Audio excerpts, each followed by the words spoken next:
Welcome to Win the Day from Back to the Bible. I'm your coach, Pastor Nat, and today we're going to talk about using our words for good. Do you remember that show, Kids Say the Darndest Thing?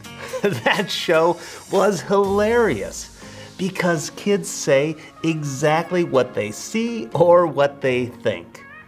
For example, I was asking my wife about my thinning spot on my head.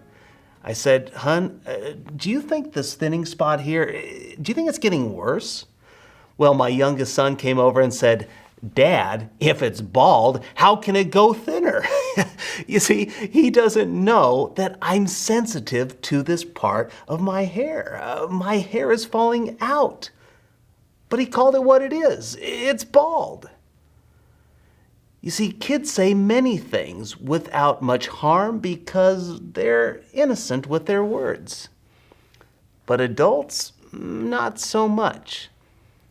You see, as adults, our words reveal what's on our minds, but also what's in our hearts. Listen to why Paul says our words matter so much in Colossians chapter 4, verse 6.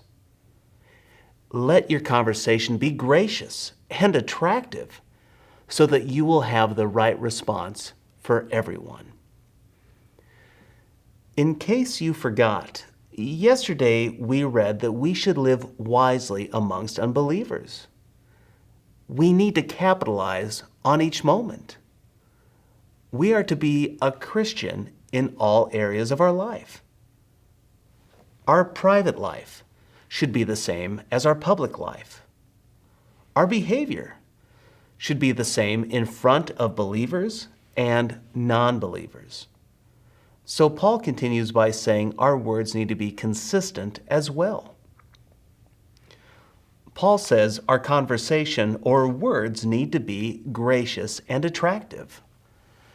What Paul is saying is that our words need to be pure, truthful, full of mercy and grace. Our words should be reflective of the new nature that we have in Christ. Controlling our words, it's not natural. It takes the power of God. That's why James said, "Indeed, we all make many mistakes. For if we could control our tongues, we would be perfect and could control ourselves in every other way." Jesus said, "What comes out of our mouths exposes our hearts." So our words need to be intentionally Spirit-driven. But not only this, our words need to be so that you will have the right response for everyone. Well, what response? What is Paul talking about? What are we responding to? It's what Peter wrote in 1 Peter 3:15. He said, "Instead, you must worship Christ as Lord of your life. And if someone asks about your hope as a believer, always be ready to explain it. But do this in a gentle and respectful way. Keep your conscience clear. Then if people speak against you, they will be ashamed when they see what a good life you live because you belong to Christ."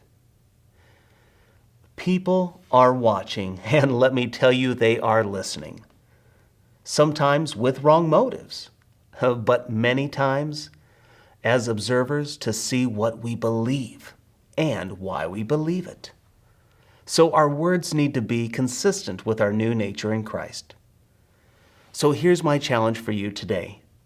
Speak life into your world. In other words, re-season your words with grace.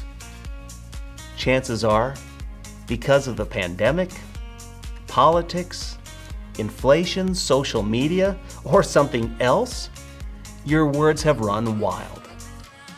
James said our words can be like a flame, burning everyone and everything in its path.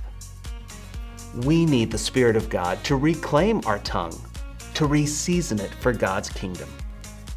So confess your mouth problems to God and ask Him to re-season it for good. And then go speak life into the people around you. Words are powerful, so let's use them to build up and not tear down.